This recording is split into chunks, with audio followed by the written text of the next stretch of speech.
Hi guys! Enjoy John's analysis. Bitcoin just clawed its way back to $63,000, and here is the answer up front. Before the charts, before the history, before anything else, this bounce is real enough to matter, and it is sitting exactly on top of the conditions that turn a recovery into a trap. Those two things are not opposites. They are the same setup. The only question that matters today is which one wins, and there is a specific price, a specific level, that decides it.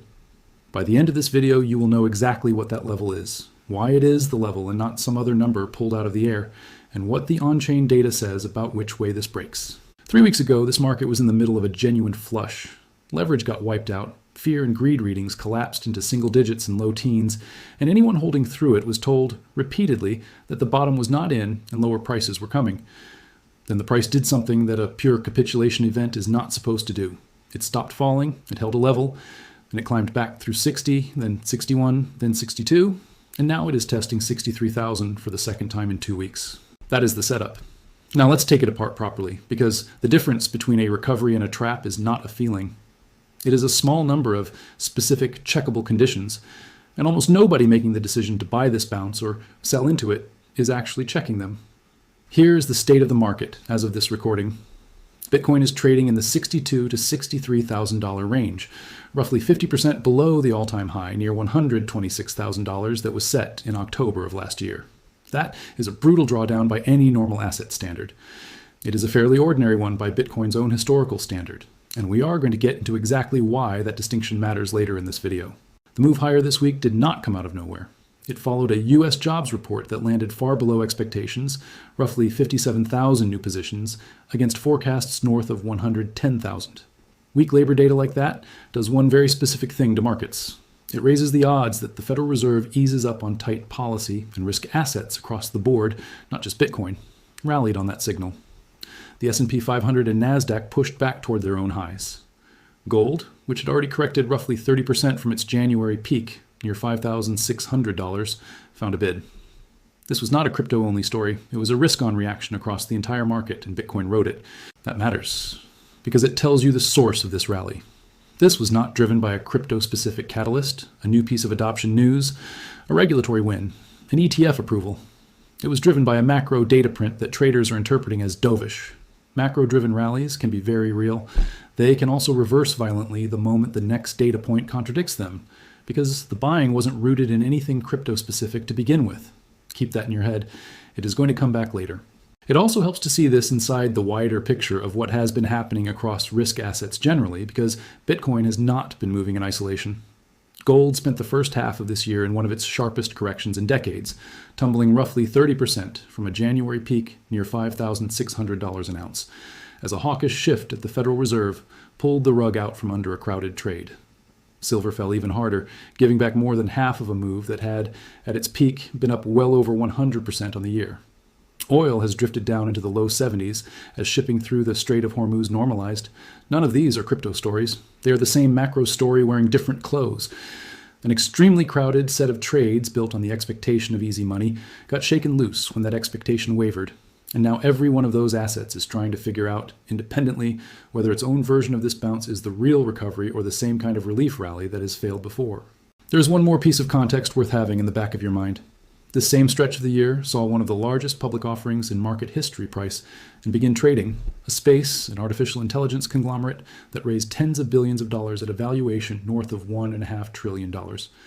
Big, headline-grabbing capital events like that tend to pull speculative liquidity toward themselves in the run-up, and then release some of it back into the rest of the risk asset universe once the initial frenzy settles. It is one more reason a chunk of this week's move in Bitcoin may be more about where capital is rotating across the entire risk landscape than about anything specific happening inside crypto. Let's talk about what actually happened underneath the price action, because the mechanics tell you something the price chart alone cannot. Bitcoin bottomed in the high 50,000s in the days before this bounce, printing a 21-month low in that zone before reversing.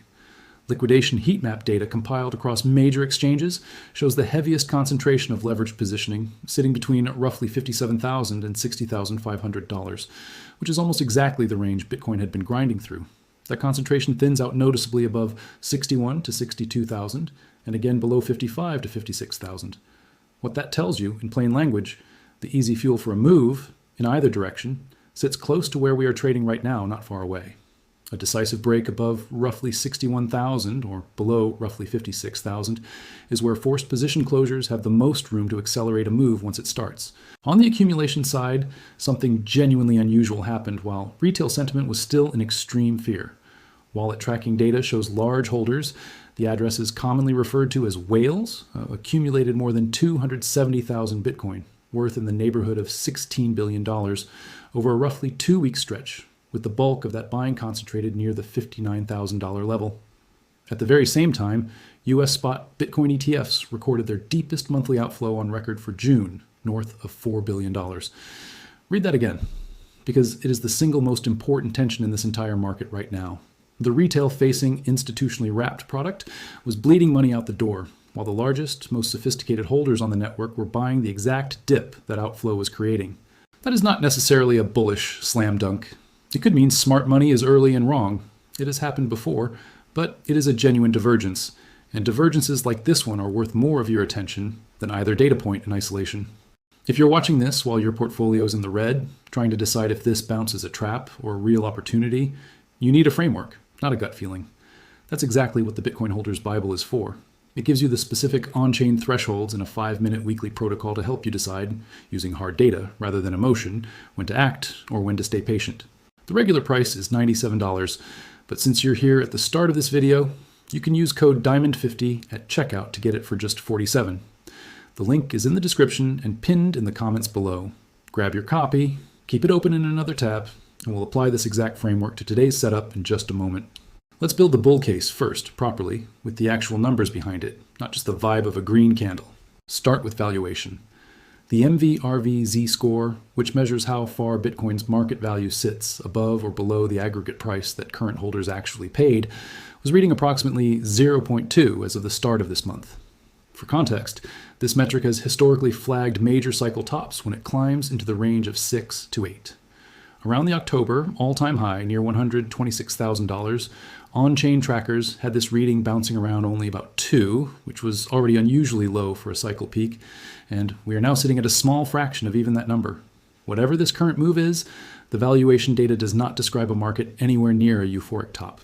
Net unrealized profit and loss, which tracks the aggregate paper gains or losses sitting across every coin on the network, was reading approximately 0.12 over the same window. The euphoria zone that has historically coincided with cycle tops starts above 0.75. The capitulation zone that has historically coincided with cycle bottoms sits below 0.25. A reading of 0.12 sits inside that lower band, in territory that has, in prior cycles, described accumulation phases rather than distribution phases. Then there's the corporate accumulation record. Strategy, the company formerly known as MicroStrategy, has continued adding to its position through this drawdown, buying tens of thousands of Bitcoin at average prices well above where the market is trading today.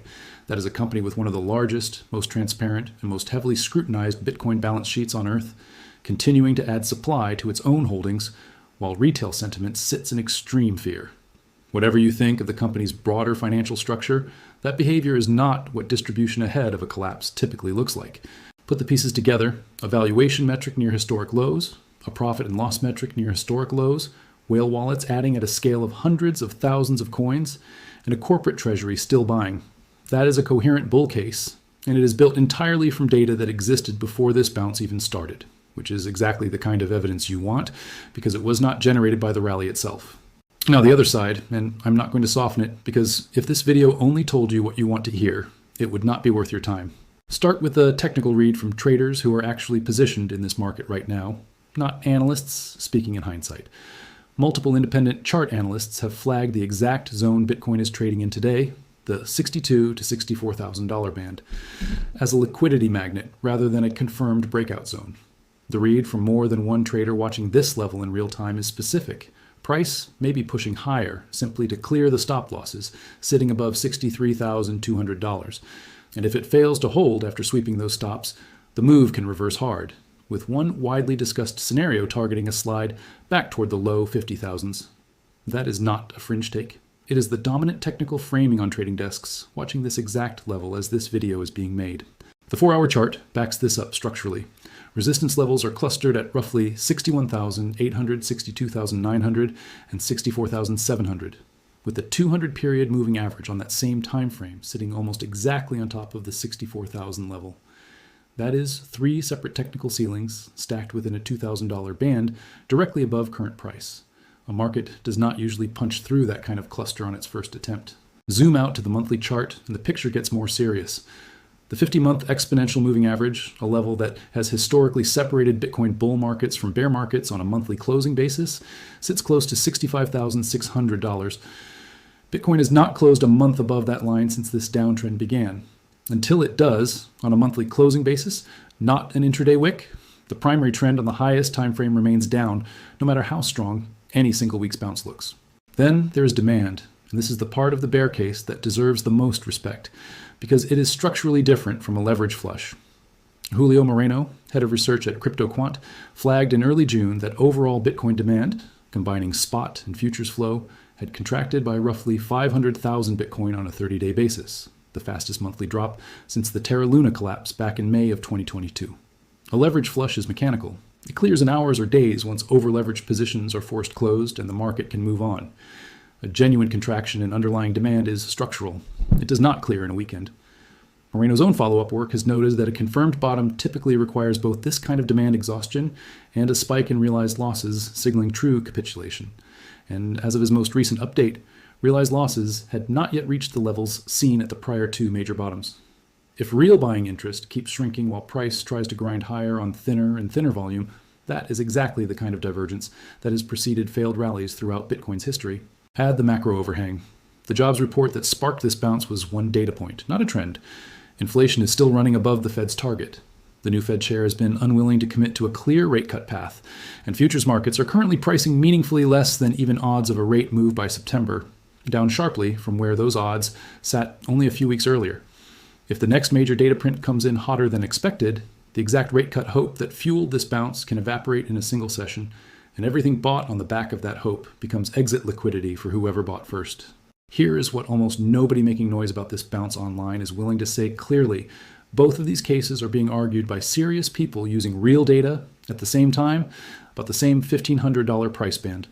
That is not a contradiction. It is what every major inflection point in Bitcoin's history has actually looked like while it was happening, before hindsight cleaned up the story. Bitcoin has been through 5 separate drawdowns of 70% or worse across its history.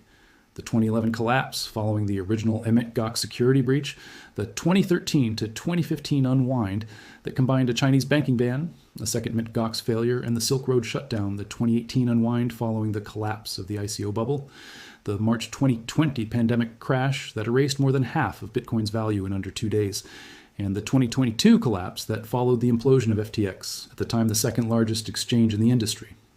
In every one of those 5 cases, the dominant narrative at the moment of maximum pain was that the specific catalyst behind that particular crash represented a permanent structural reason the asset would never recover. Every one of those narratives turned out to be wrong about the permanence of the damage, even though the underlying events driving them were completely real. The history does not mean this time is automatically the same. Every one of those recoveries eventually depended on demand returning and new buyers showing up, not on the mere passage of time.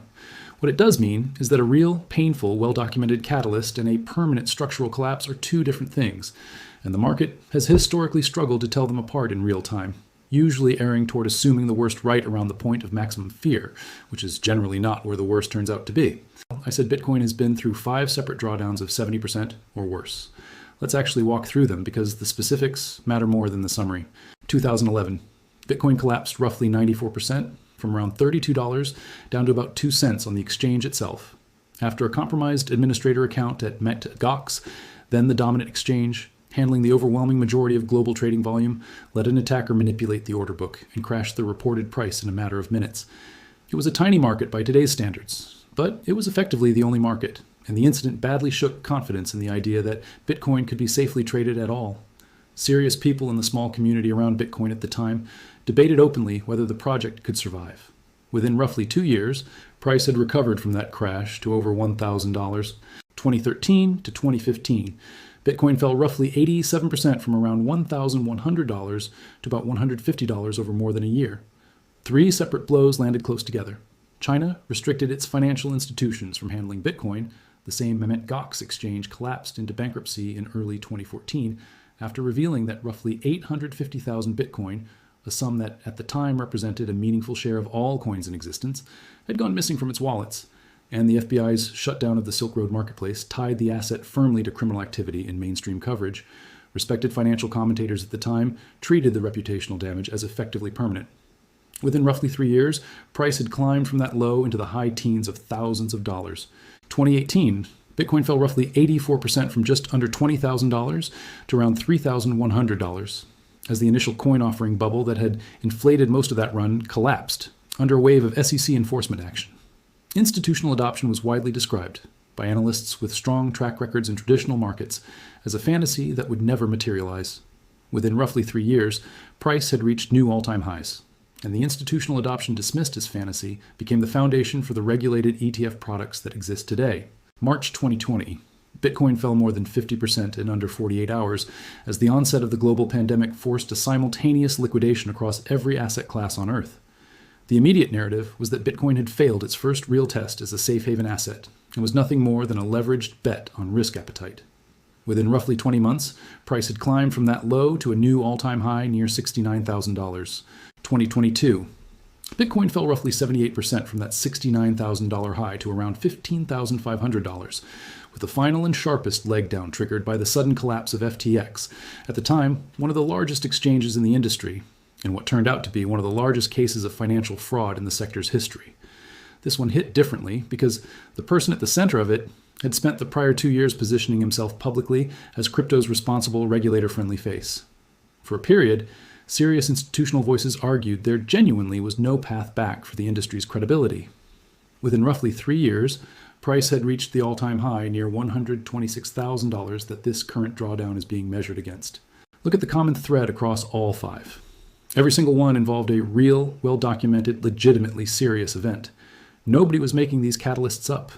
The mistake, in hindsight, was never failing to notice the danger.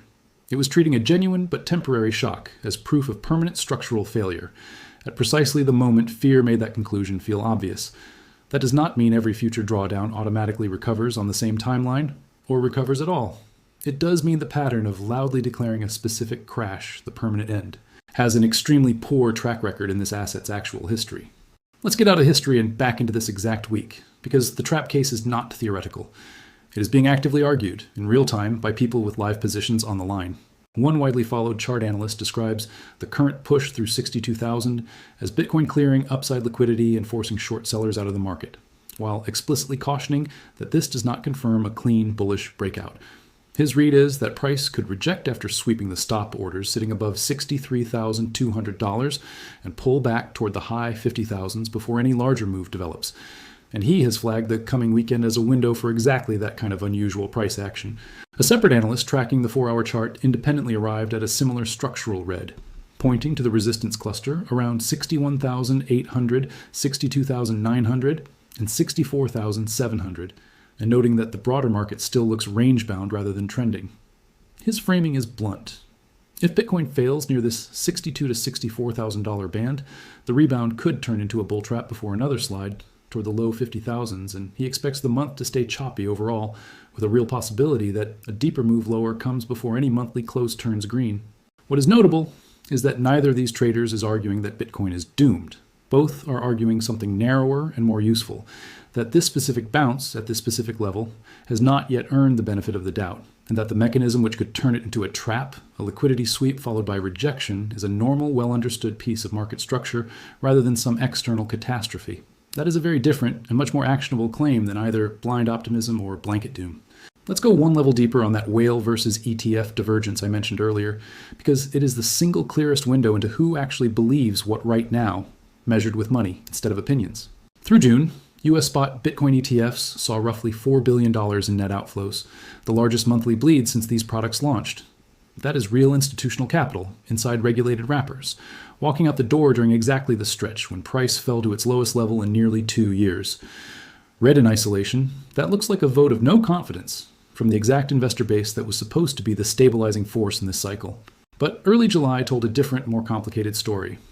As the weak jobs report hit and price began recovering, U.S. spot ETFs recorded a net inflow of a little over $200 million in a single session, snapping what had been a 10-day outflow streak. That is not enough money to declare the institutional exodus over.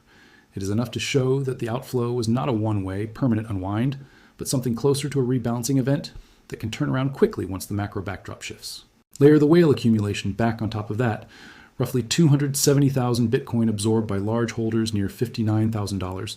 At the same time, roughly $4 billion left the ETF wrapper. Two explanations are both plausible. Either large holders are early, buying a falling knife before the real capitulation arrives, or the ETF outflow reflected specific portfolio-level rebalancing rather than a broad judgment on Bitcoin itself, exactly as some ETF analysts covering the space have argued, while the more patient, less headline-driven capital kept accumulating underneath the noise. The data alone cannot tell you which explanation is correct. What it can tell you is that dismissing this bounce as pure ETF-driven institutional retreat is simply not supported by what the flows actually show once you look past the single scariest headline number. All of this analysis is worthless if it does not translate into something you can actually act on, so let's make it concrete. This is not a moment that calls for an all-or-nothing decision in either direction. The valuation and profit-loss data argue against treating this as a euphoric top that needs to be sold into. The unresolved technical resistance and the demand contraction signal argue against treating a bounce off recent lows as automatic confirmation that the bottom is fully in. Both of those things can be true simultaneously, and the position size that respects both is rarely 100% or 0%. A more disciplined approach looks like this. If you are adding exposure, doing it in smaller staged increments tied to specific levels, rather than committing everything to a single price, reduces the damage if this specific bounce turns out to be the trap the technical traders are warning about, while still letting you participate if it is not. If you are holding an existing position, the absence of euphoric on-chain readings is a legitimate reason to resist panic selling into a scary headline, but it is not a reason to add aggressively into a resistance cluster that multiple traders are actively watching for a rejection. And in either case, having the specific invalidation levels written down before you act, not decided emotionally after the fact, is what actually separates a repeatable process from a series of one-off gut calls that happen to work until the day they do not. This is exactly the kind of moment where having a pre-built framework instead of a gut reaction is worth real money. If you haven't grabbed it yet, the Bitcoin Holder's Bible walks you through the historical drawdowns we just covered, using the exact on-chain thresholds that separate simple volatility from genuine market shifts. Plus, you get the weekly 5-minute check that tells you exactly where today's numbers sit against those thresholds. It is normally $97, but if you use code DIAMOND50 at checkout, you can get it for just $47. The link is in the description and pinned in the comments right now, so you can grab it and have it ready without having to search for it later. Let's get specific, because vague bullishness and vague fear are both useless. Here are the exact numbers that flip this from a recovery narrative into a trap narrative, or the other way around. On the upside, the first serious test is the $63,200 zone, where multiple analysts have flagged a dense cluster of stop losses. A clean 4-hour close above that level on rising volume rather than fading volume opens the door toward the 64,000 to 66,000 region. The far more important line above that is the 50-month EMA near 65,600. A monthly close above that level would be the strongest signal available that the broader downtrend has genuinely ended, not just paused. On the downside, the immediate support to watch is the 61,000 area, where the heaviest cluster of long leverage currently sits according to exchange positioning data. A clean break below that, especially on high volume, would put the 57,700 to 58,000 zone back in play, which is the same region this move originally bounced from. A failure to hold that zone a second time would be a meaningfully worse signal than the first test, because it would mean the level that produced the recovery has stopped acting as support. Notice what both of these have in common. They are specific, they are checkable in real time on any free charting platform, and neither one depends on how confident or scared you feel on a given morning. That is the entire point of trading levels instead of trading emotions. There's a reason this specific price zone feels so much more stressful to sit through than the math alone would justify, and it has nothing to do with Bitcoin. It has to do with how human beings process gains and losses, and it was documented decades ago by the psychologist Daniel Kahneman, whose work on loss aversion helped earn him a Nobel Prize. Kahneman's research found that people do not evaluate financial outcomes against some fixed, objective baseline.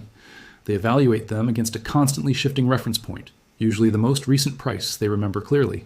When Bitcoin was at $126,000, that number became your reference point, and every price below it registered as a loss relative to that peak. But after weeks of watching the price sit near 60,000, a chunk of your brain quietly resets the reference point to somewhere closer to the recent range. Every small move down from there gets processed as a fresh, new loss, layered directly on top of the exhaustion from the larger one, even though nothing about the underlying asset actually changed. That is why a 5% pullback after a long drawdown can feel more urgent, more final, than a much larger drop did months earlier. Your brain is not measuring the real distance anymore. It is measuring the most recent distance and treating it as the whole story. This is not a flaw unique to you, and it is not a sign of weak discipline. It is a hardwired survival mechanism that served humans extremely well when the danger in front of them was a predator and the correct response was immediate action. It is a genuinely bad tool for evaluating a multi-year asset position because it pushes you towards selling at exactly the moments when the underlying data, not the feeling, says the opposite move has historically made more sense.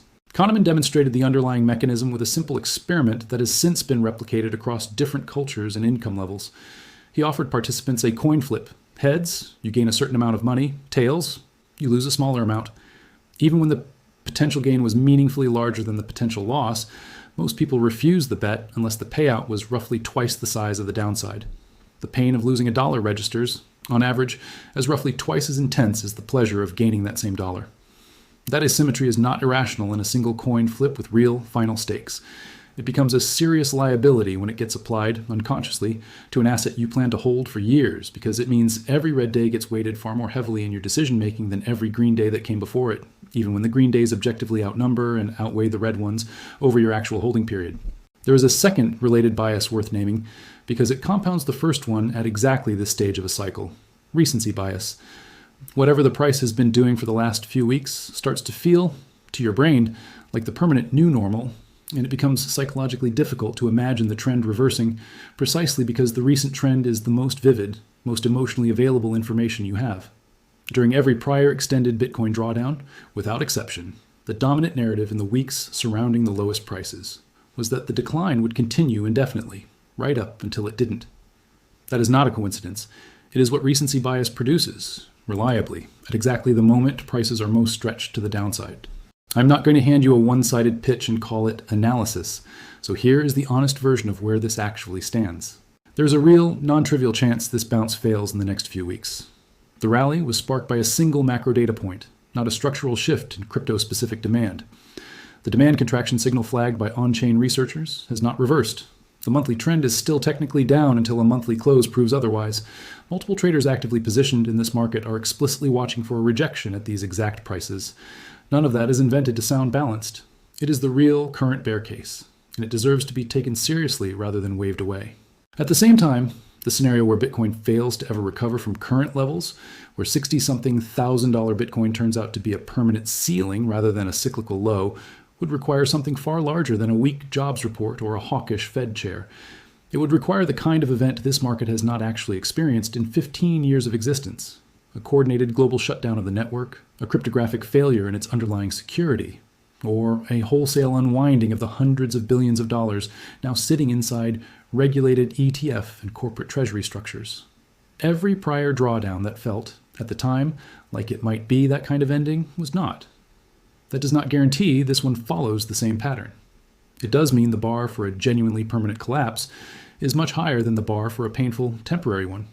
And it is worth being precise about which scenario you are actually worried about before you act. So here's the framework, stripped of hype in either direction. If you are asking whether to add exposure here, the valuation and profit loss data support a case that this remains, historically speaking, closer to an accumulation zone than a distribution zone, and the specific level to demand before increasing conviction meaningfully is a monthly close above the 50-month average near 65,600. If you are asking whether to hold an existing position through the next few weeks of volatility, the data does not currently show the kind of euphoric, overheated readings that have preceded major cycle tops in the past, which weakens the case for panic selling into strength or into fear. And if you are asking whether this guarantees a smooth, immediate recovery from here, no serious version of this analysis can honestly tell you that, and anyone who does is selling certainty that does not exist in this market. Before we wrap up, I want to flag 3 specific mistakes I'm watching people make in real time with this exact $63,000 level, because avoiding them matters more than any single prediction in this video. The first mistake is treating a bounce off a scary low as proof the bottom is confirmed. A bounce is a fact. Confirmation is a process, and it requires a specific higher time frame signal, like the monthly close above the 50-month average we talked about, not just a few green days after a lot of red ones.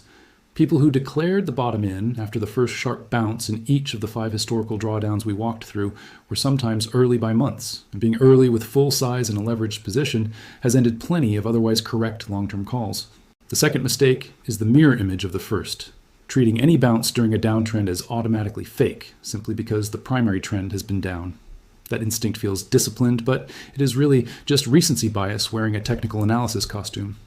Every one of Bitcoin's major recoveries necessarily started with a bounce that, at the time, looked exactly like every failed bounce that preceded it. The only way to tell them apart in real time is by checking the specific data we walked through today, not by defaulting to whichever conclusion matches how exhausted you feel after a long drawdown. The third mistake is the most expensive one, and it has nothing to do with which direction you think the market is headed. It is making a large, irreversible decision, selling everything or going all in based on the emotional intensity of a single week, instead of a plan you built before that week's volatility started. The traders and analysts we quoted throughout this video disagree with each other on direction, but none of them are betting their entire position on a single 4-hour candle. That kind of position sizing discipline is available to you regardless of which side of the recovery or trap debate you land on. These 3 mistakes are precisely why most investors lose their edge during volatility. They try to make high-stakes decisions while their emotions are running high. This is exactly why I built the Bitcoin Holders Bible. It's designed to pull you out of that reactive cycle. Inside, you get the full breakdown of the historical drawdowns we discussed today, the specific on-chain thresholds for MVRV, NUPL, and long-term holder behavior, and a written worksheet that forces you to commit to your plan before the market moves. It's the difference between panic selling at midnight and executing a strategy you already trust. The regular price is $97, but if you use code DIAMOND50 at checkout, you can get it for just $47. The link is in the description and pinned in the comments below. Grab it now so you have your plan ready before you close this tab. So, recovery or trap? Here's the honest answer one more time, without hedging it into meaninglessness. The data underneath this bounce, the valuation metrics, the profit and loss ratio, the corporate and whale accumulation, looks more like the early stages of a genuine base than the euphoric top of a fake one. The price action on top of that data, the resistance cluster stacked directly overhead, the unresolved macro picture, and the demand contraction that has not yet reversed, means this specific bounce still has to prove itself before anyone should treat it as confirmed. Both things are true. The recovery case and the trap case are not fighting over 2 different markets. They are fighting over the same $1,500, and the 50-month average near $65,600 is the referee. Watch that level, not the headlines, and not the number on your screen at 3 in the morning. Drop a comment below telling me which side of this you are on right now, recovery or trap, and I will pin the most interesting takes and come back to them once we get a monthly close one way or the other. And if you take one thing away from the next 48 hours of price action, let it be this. The market does not owe you a clean, obvious answer just because you need one. It rarely gives one at exactly the moment it feels most urgent to know. What it does give you, if you are willing to look past the headline and the candle color, is a short list of specific, checkable levels and metrics that have a real track record of separating the 2 outcomes we have been discussing this entire video. That list is short enough to check in 5 minutes. It does not require you to predict the future. It only requires you to know in advance what would actually change your mind, and to be honest with yourself about whether that condition has been met yet or not. That is the whole difference between the 2 people who tend to come out the other side of a moment like this one. One of them built the checklist before the volatility hit, in a calm week when nothing was on the line, and they are simply running it right now, today, the same way they would on any other Tuesday. The other is building the checklist for the first time this afternoon, under pressure, with a red or green number flashing in front of them and adrenaline doing half the thinking. You already know which version of that person makes better decisions on average. The only real question left is which one you're choosing to be for the rest of this cycle. If this video actually helped you think through this more clearly than the panic on your timeline did, share it with the one person you know who is currently staring at their portfolio wondering what to do next. See you in the next one.